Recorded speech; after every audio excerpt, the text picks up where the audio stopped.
Surah Al-Kahf, the cave. This surah is Meccan, containing 12 sections and 110 verses. بسم الله الرحمن الرحيم. In the name of Allah, the most gracious, the most merciful. الحمد لله الذي أنزل على عبده الكتاب ولم يجعل له عوجا. All praise is for Allah, who revealed the book upon His chosen one, and did not place any crookedness therein. قيما لينذر بأسا شديدا من لدنه ويبشر المؤمنين الذين يعملون الصالحات أن لهم أجرا حسنا. Upholding the benefit of people, a balanced book, that it may warn of severe torment from Him, and gives glad tidings to the believers who perform deeds of righteousness, that for them there is an excellent reward of paradise. ماكثين فيه أبدا. They will reside therein forever. وينذر الذين قالوا اتخذ الله ولدا. And to warn those who say, Allah has taken a child. ما لهم به من علم ولا لآبائهم كبرت كلمة تخرج من أفواههم إن يقولون إلا كذبا. Neither they have knowledge, nor do their forefathers. How grave is that word which comes out of their mouths. They speak a lie. فلعلك باطع نفسك على آثارهم إن لم يؤمنوا بهذا الحديث أسفا.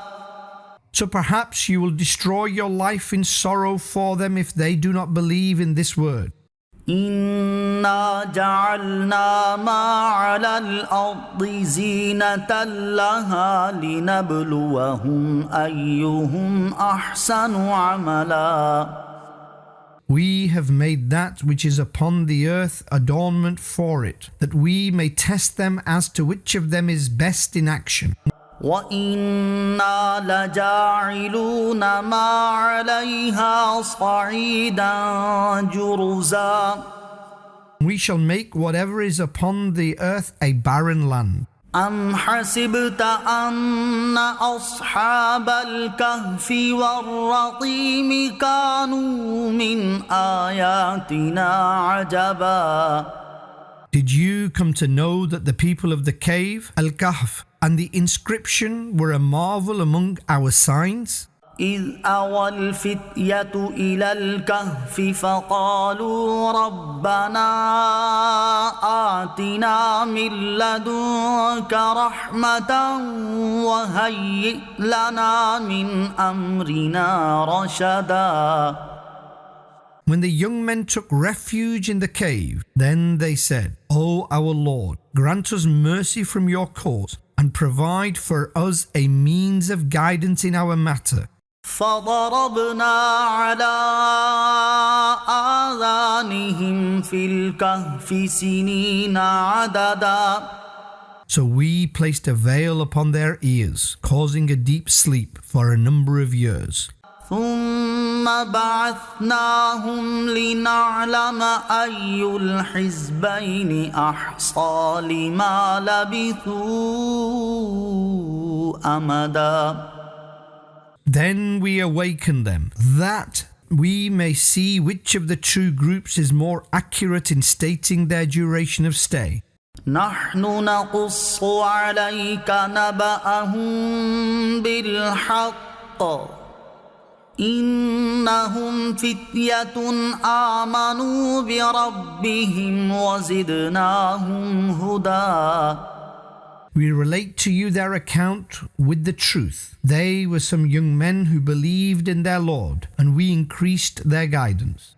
وربطنا على قلوبهم إذ قاموا فقالوا ربنا رب السماوات والأرض لن ندعو من دونه إلها لقد قلنا إذا شططا. And we granted strength to their hearts when they stood up and said, Our Lord is the Lord of the heavens and the earth. We shall never worship a God other than Him. If we did, we would certainly be uttering a shocking lie. هؤلاء قوم اتخذوا من دونه آلهة لولا يأتون عليهم بسلطان بين فمن أظلم ممن افترى على الله كذبا.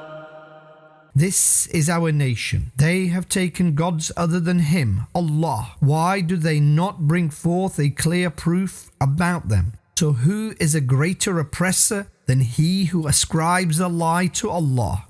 وَإِذِ اعْتَزَلْتُمُوهُمْ وَمَا يَعْبُدُونَ إِلَّا اللَّهَ فَأْوُوا إِلَى الْكَهْفِ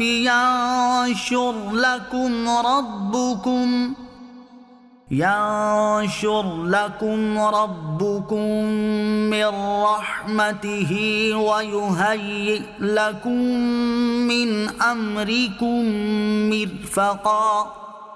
And when you have withdrawn from them and whatever they worship except Allah, then take refuge in the cave. Your Lord will spread His mercy for you and provide you with ease. وَتَرَى الشَّمْسَ إِذَا طَلَعَتْ تزاور عن كهفهم ذات اليمين وإذا غربت تقرضهم ذات الشمال وهم في فجوة منه ذلك من آيات الله من يهد الله فهو المهتد ومن يضلل فلن تجد له وليا مرشدا. Dear beloved Prophet, you will observe that when the sun rises, it is inclined to the right side of their cave, and when it sets, it passes them to the left, even though they are in an open part within it. This is among the signs of Allah. Whomsoever is guided by Allah, he is rightly guided, and whomsoever He leaves to stray, you will never find for him a helper to show the way. وَتَحْسَبُهُمْ أَيْقَاظًا وَهُمْ رُقُودٌ وَنُقَلِّبُهُمْ ذَاتَ الْيَمِينِ وَذَاتَ الشِّمَالِ وكلبهم باسط ذراعيه بالوصيد لو اطلعت عليهم لوليت منهم فرارا ولملئت منهم رعبا. And you will consider them to be awake even though they are asleep, and we turn them over to the right side and the left, and their dog is at the mouth of the cave with its forelegs outstretched.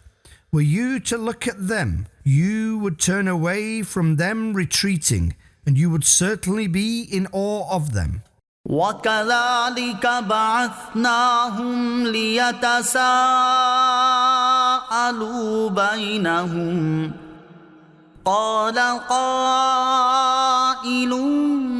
مِّنْهُمْ كَمْ لَبِثْتُمْ قالوا لبثنا يوما أو بعض يوم قالوا ربكم أعلم بما لبثتم فابعثوا أحدكم بورقكم هذه إلى المدينة فلينظر أيها أزكى طعاما فليأتكم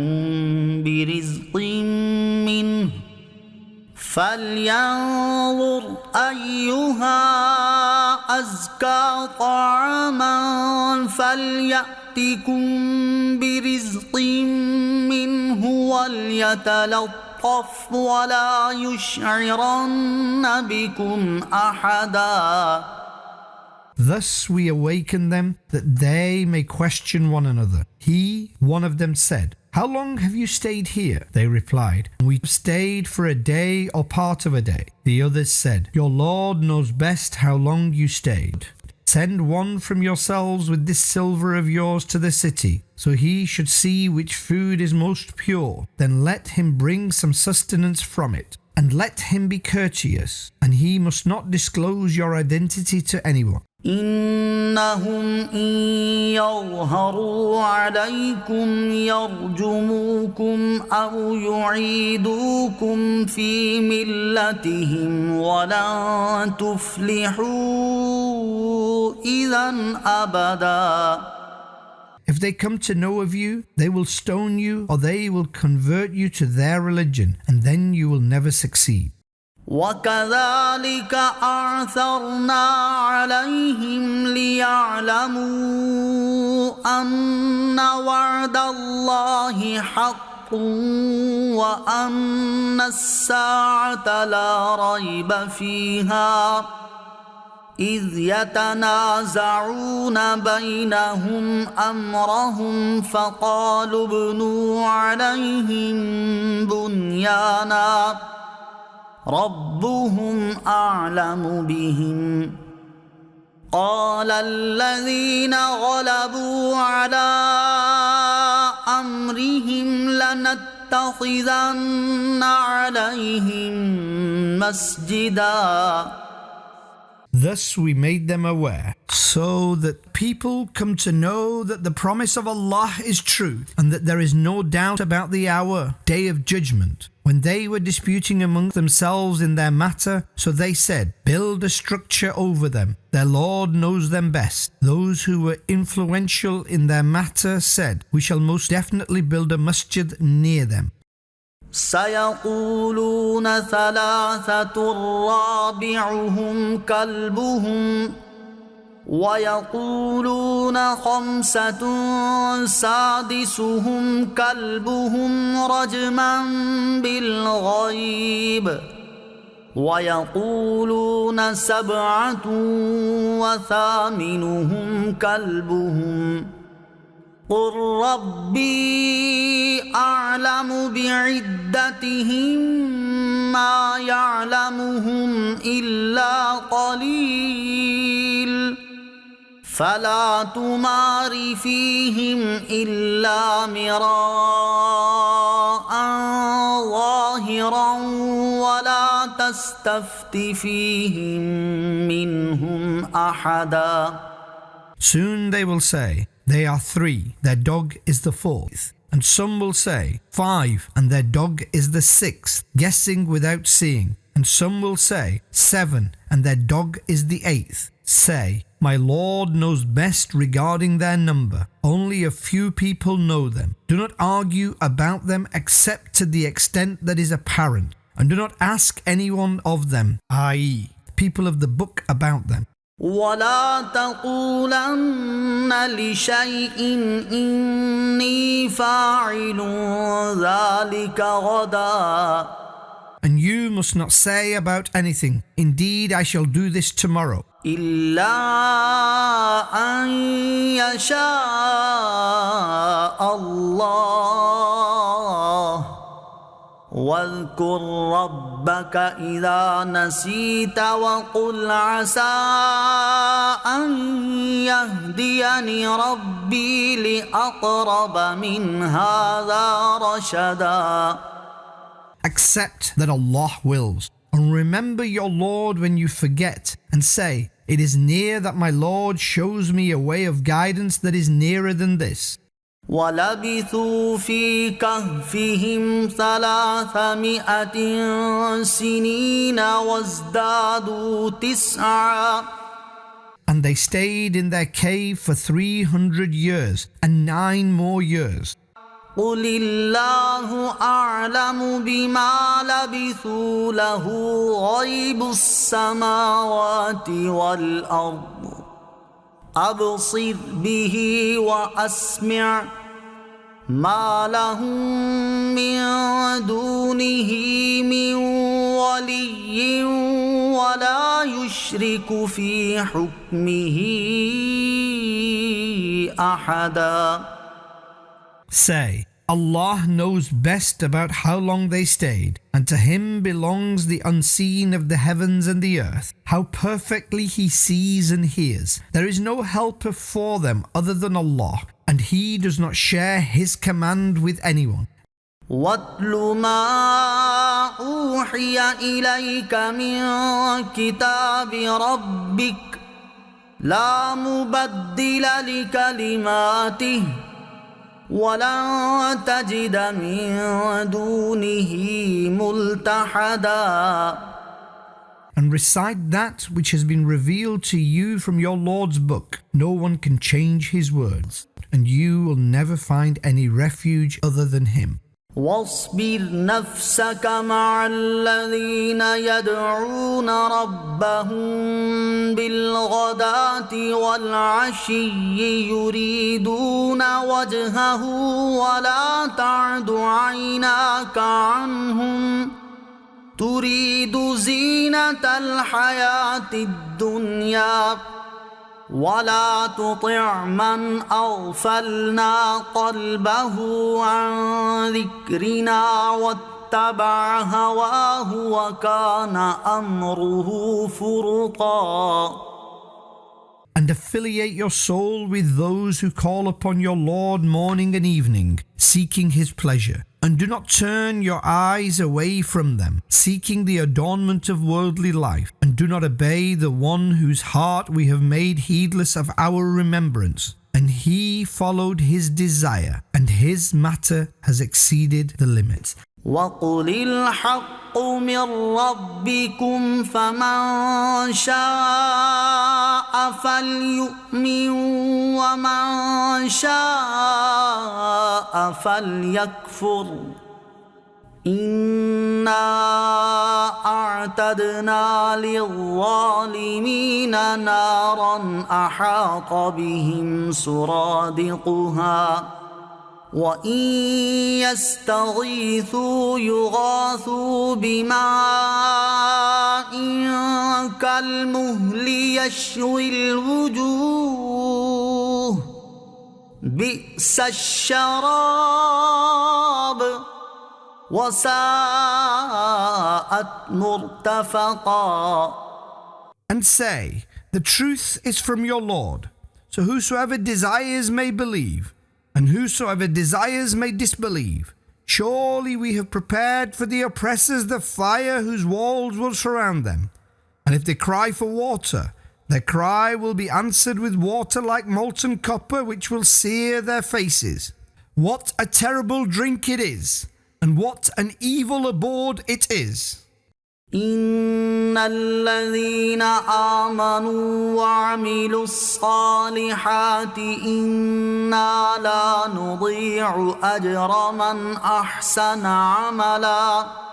Those who believe and perform righteous deeds, we do not annul the reward of those who are virtuous. أولئك لهم جنات عدن تجري من تحتهم الأنهار يحلون فيها من أساور من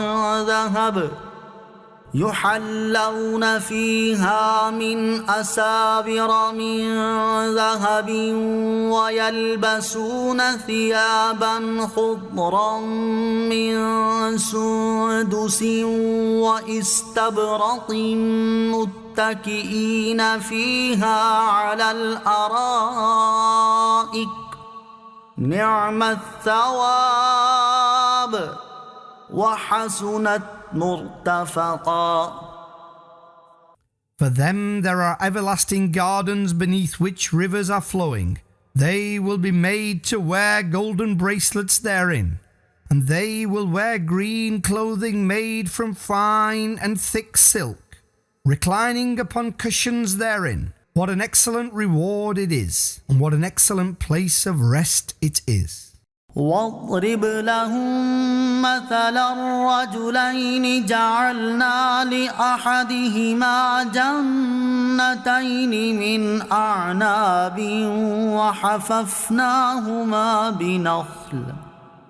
وحففناهما بنخل وجعلنا بينهما زرعا. And relate the account of two men. We made for one of them 2 gardens of grapes, and we covered them with date palms and made crops between them. كلتا الجنتين آتت أكلها ولم تظلم منه شيئا وفجرنا خلالهما نهرا. Both gardens brought forth their fruit and did not lessen anything from it, and we caused a stream to flow in their midst. وكان له ثمر فقال لصاحبه وهو يحاوره أنا أكثر منك مالا وأعز نفرا. And he had fruit, so he said to his companion, speaking arrogantly, I am greater than you in wealth and stronger in manpower. ودخل جنته وهو ظالم لنفسه قال ما أظن أن تبيد هذه أبدا. And he entered his garden while he was oppressing himself. He said, I do not think that this will ever perish. وما أظن الساعة قائمة ولئن رددت إلى ربي لأجدن خيرا منها منقلبا. And I do not think that the hour, day of judgment, is imminent. And even if I am returned to my Lord, I shall most definitely acquire a better abode than this.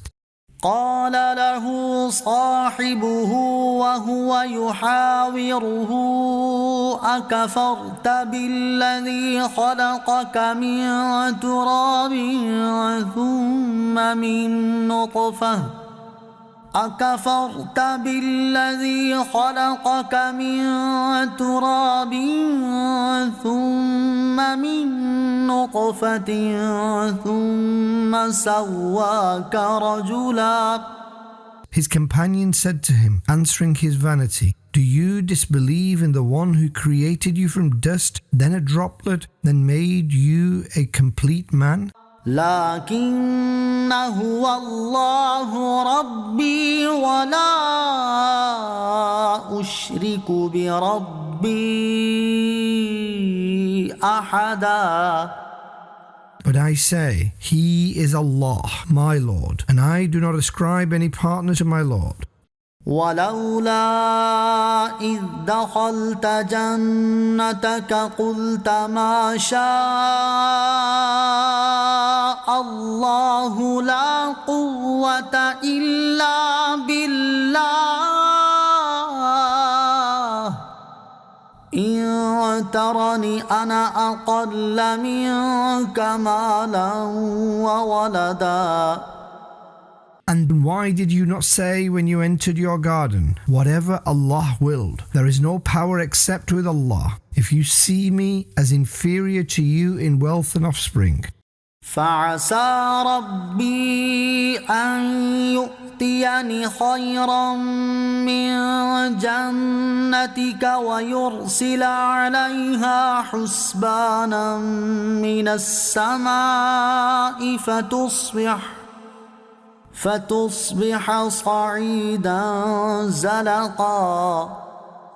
Then it is near that my Lord will grant me better than your garden, and will cast lightning upon it from the sky, so it will become barren land. أو يصبح ماؤها غورا فلن تستطيع له طلبا. Or its water will sink into the ground, then you will never be able to find it. وأحيط بثمره فأصبح يقلب كفيه على ما أنفق فيها وهي خاوية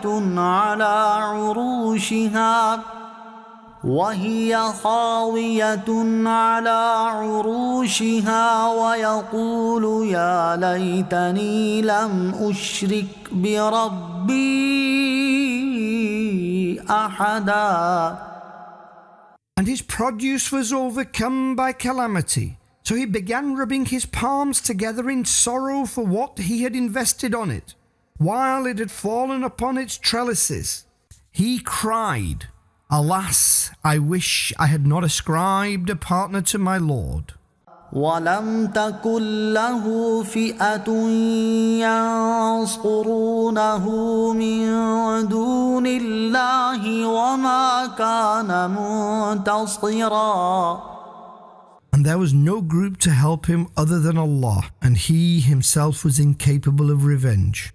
هنالك الولاية لله الحق هو خير ثوابا وخير عقبا. From this it is known that supreme authority only belongs to Allah, the True. He is the best in bestowing reward and the best in granting a good outcome. واضرب لهم مثل الحياة الدنيا كماء إن أنزلناه من السماء فاختلط به نبات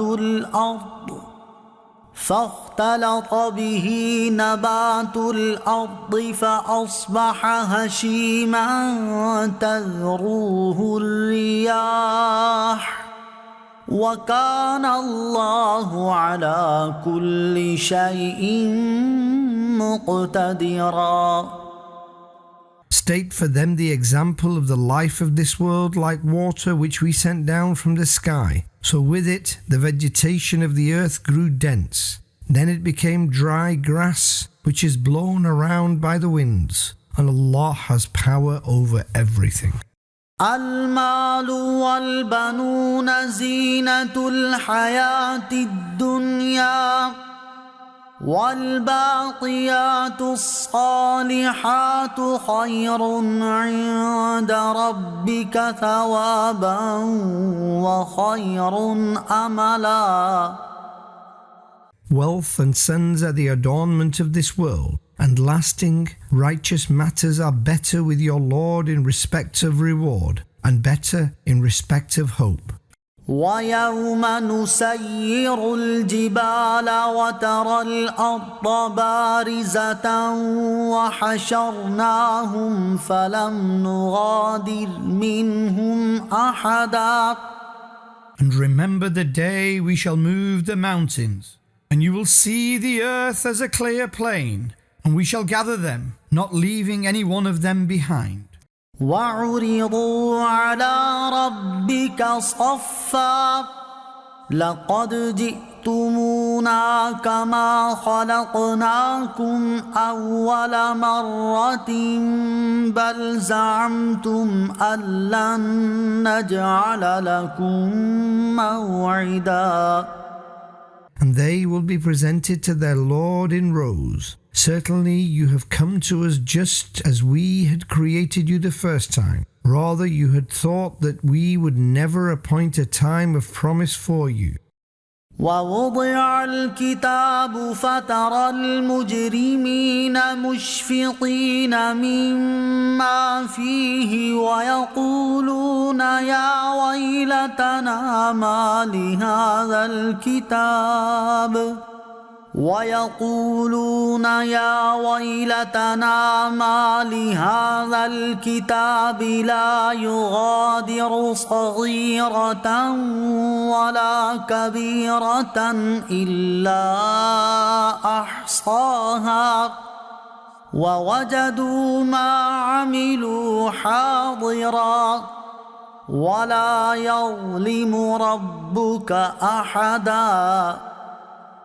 And the book of deeds will be placed. Then you will see the transgressors fearing what is written therein. And they will say, Destruction for us. What kind of book is this that it has encompassed every minor and major sin? They will find their deeds present before them, and your Lord will not oppress anyone. وَإِذْ قُلْنَا لِلْمَلَائِكَةِ اسْجُدُوا لِآدَمَ فَسَجَدُوا إِلَّا إِبْلِيسَ كَانَ مِنَ الْجِنِّ فَفَسَقَ عَنْ أَمْرِ رَبِّهِ أَفَتَتَّخِذُونَهُ وَذُرِّيَّتَهُ أولياء من دوني وهم لكم عدو بئس للظالمين بدلا. And remember when we said to the angels, Prostrate to Adam? So they all prostrated except Iblis, Satan. He was of the jinn, so he disobeyed the command of his Lord. O people, do you take him and his progeny as friends instead of me, even though they are your enemies? And what an evil exchange it is for the oppressors.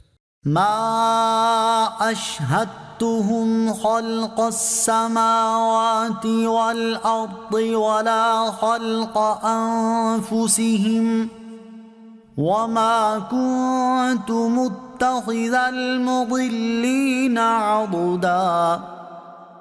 I did not make them witnesses during the creation of the heavens and the earth, nor during their own creation, and I do not take those who mislead as helpers.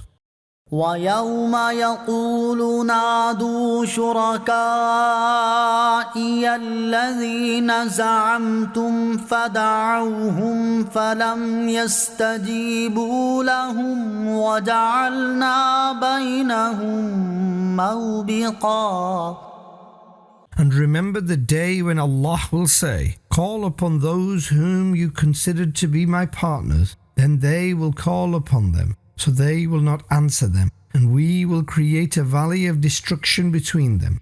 ورأى المجرمون النار فظنوا أنهم مواقعوها ولم يجدوا عنها مصرفا.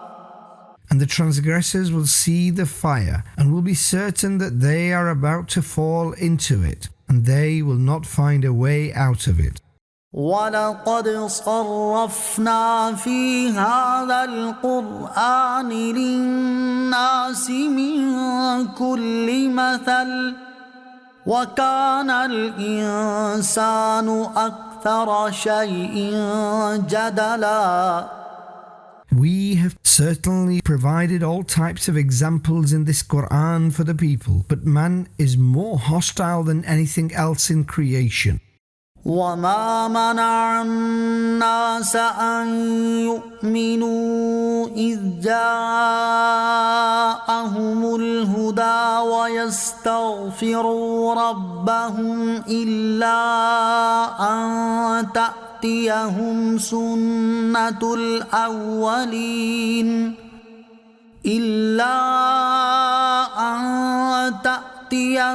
سُنَّةُ الْأَوَّلِينَ أَوْ يَأْتِيَهُمُ الْعَذَابُ قُبُلًا.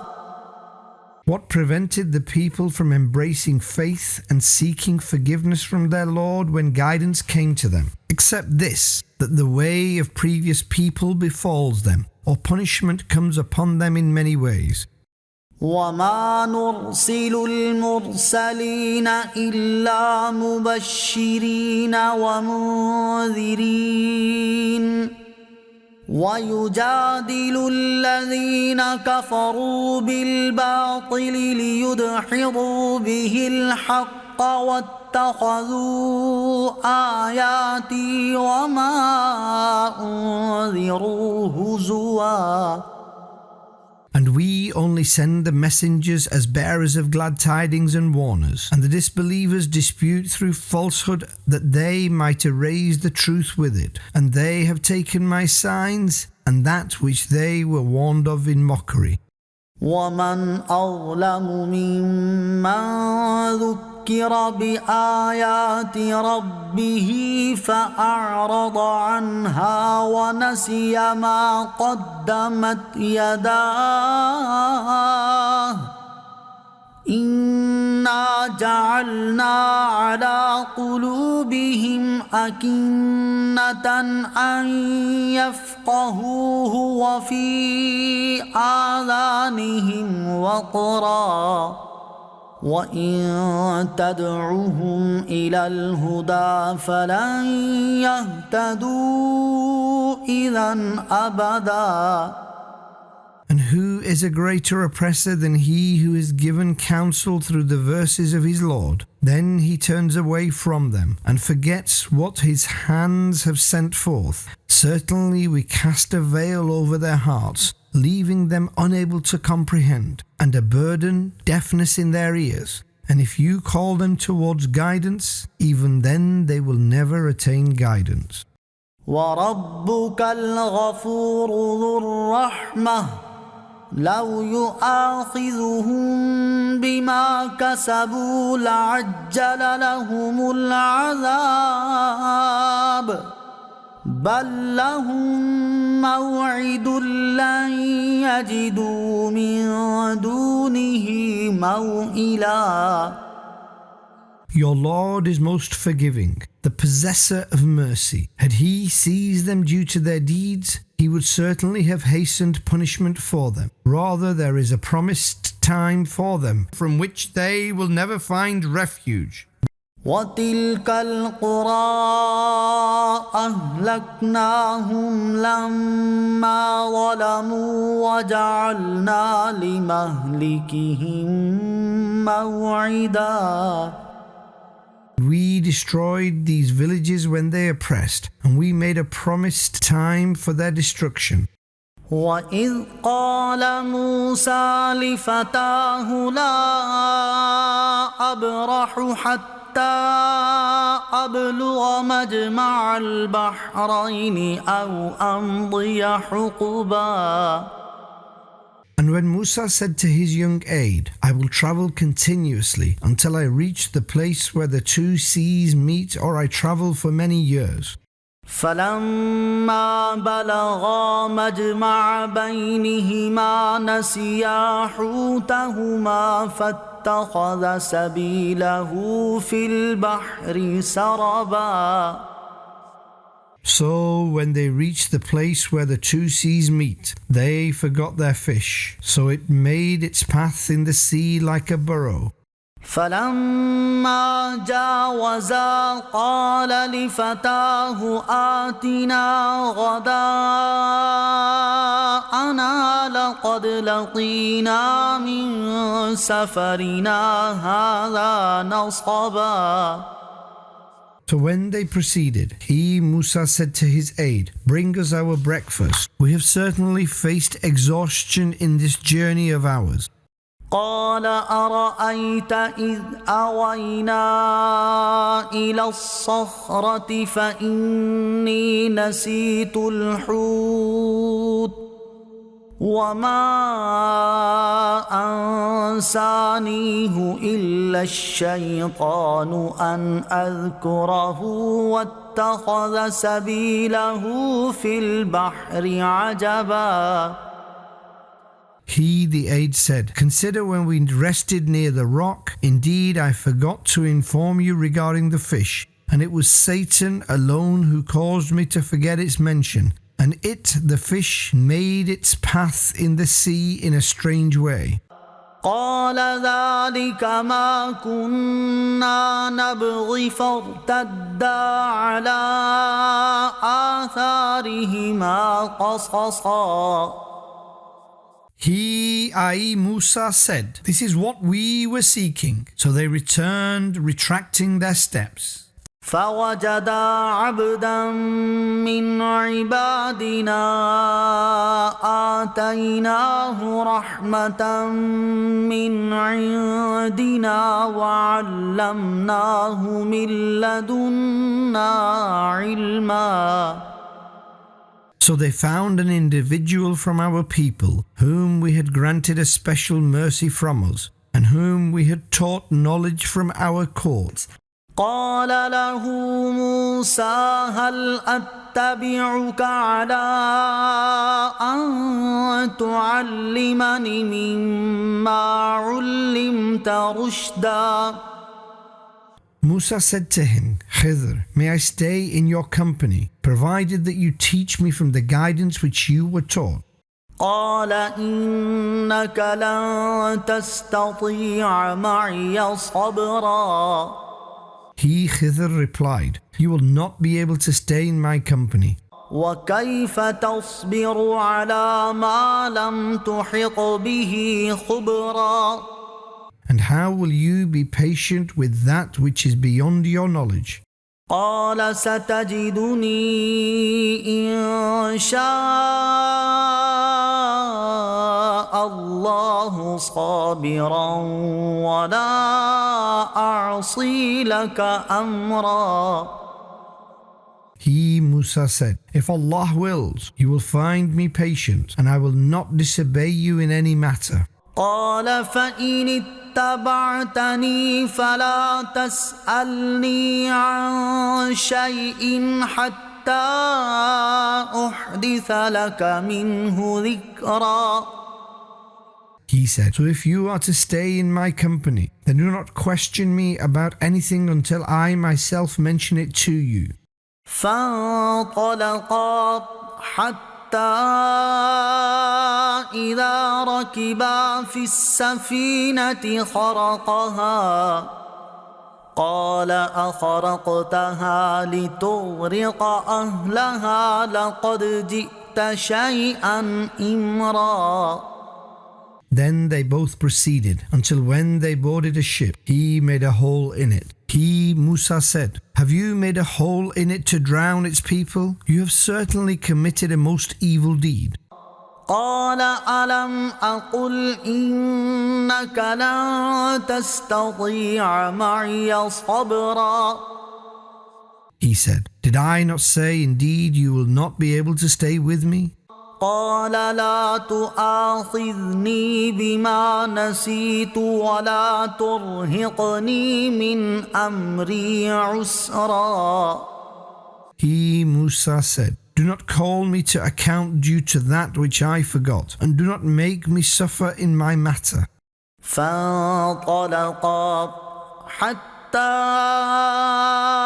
إذا لقيا غلاما فقتله قال أقتلت نفسا زكية بغير نفس لقد جئت شيئا نكرا. Then they both proceeded until when they met a boy. So he killed him. He, Musa, said, "You have killed an innocent life without it being retaliation for another life. You have certainly committed a most undesirable deed."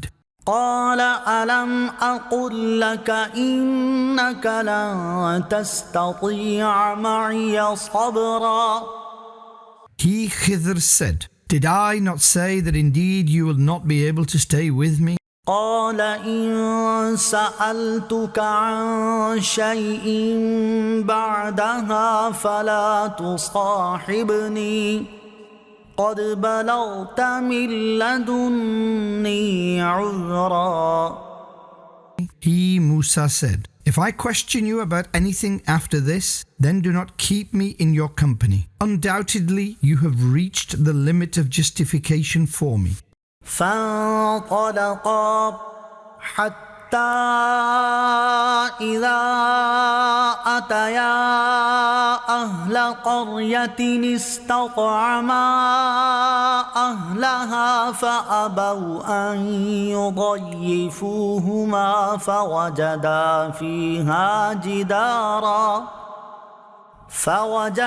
فيها جدارا يريد أن ينقض فأقامه قال لو شئت لاتخذت عليه أجرا.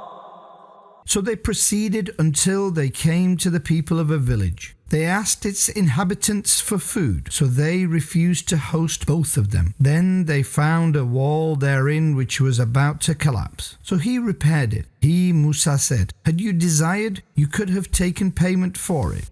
قال هذا فراق بيني وبينك سأنبئك بتأويل ما لم تستطع عليه صبرا. He, Khidr, said, this is the moment of separation between me and you. Now I shall inform you of the true meaning of these matters which you could not tolerate. أما السفينة فكانت لمساكين يعملون في البحر فأردت أن أعيبها وكان وراءهم ملك يأخذ كل سفينة غصبا. As for the ship, so it belonged to some very poor people who worked in the sea. So I desired to make it defective, as there was a king ahead of them who would seize every good ship by force. وأما الغلام فكان أبواه مؤمنين فخشينا أن يرهقهما طغيانا وكفرا. As for the boy, his parents were believers, so we feared that he would cast them into transgression and disbelief. فأردنا أن يبدلهما ربهما خيرا منه زكاة وأقرب رحما. So we desired that their Lord grants both of them in return one who is better than him in purity and nearer to mercy. وأما الجدار فكان لغلامين يتيمين في المدينة وكان تحته كنز لهما وكان أبوهما صالحا فأراد ربك أن يبلغا أشدهما ويستخرجا كنزهما رحمة من ربك وما فعلته عن أمري ذلك تأويل ما لم تسطع عليه صبرا. As for the wall, it belonged to two orphan boys in the city, and their treasure was beneath it, and their father was a righteous man. So your Lord willed that they both reach their maturity, and then take out their treasure. It is mercy from your Lord. I did not do this from my personal judgment. This is the real interpretation of that which you could not tolerate. وَيَسْأَلُونَكَ عَنْ ذِي الْقَرْنَيْنِ قل سأتلو عليكم منه ذكرا. They ask you about Dhul-Qarnayn. Say, soon I will recite to you his account. إنا مكنا له في الأرض وآتيناه من كل شيء سببا. We endowed him with the authority in the earth and granted him every provision. فأتبع سببا. So he followed a path. حتى إذا بلغ مغرب الشمس وجدها تغرب في عين حمئة ووجد عندها قوما. قلنا يا ذا القرنين إما أن تعذب وإما أن تتخذ فيهم حسنا. Until when he reached the place of sunset. So he found it setting in a spring of dark mud, and he found a tribe near it. We said, O Zulkarnain, either punish them or be good to them. قال أما من ظلم فسوف نعذبه ثم يرد إلى ربه فيعذبه عذابا نكرا. He said, As for he who oppressed, so soon we shall punish him. Then he will be returned to his Lord, so he will punish him with extreme punishment. وَأَمَّا مَنْ آمَنَ وَعَمِلَ صَالِحًا فَلَهُ جَزَاءً الْحُسْنَى وَسَنَقُولُ لَهُ مِنْ أَمْرِنَا يُسْرًا. And as for he who performed righteous deeds, so his recompense is goodness, and soon we shall instruct him with an easy task from our command. ثُمَّ أَتْبَعَ سَبَبًا. Then he followed a path, حتى إذا بلغ مطلع الشمس وجدها تطلع على قوم لم نجعل لهم من دونها سترا. until when he reached the place of sunrise and found it, the sun rising upon a tribe for whom we did not create a covering against it. كذلك وقد أحطنا بما لديه خبرا. Thus it is, and our knowledge encompasses whatever he had. ثم أتبع سببا. Then he followed another path, حتى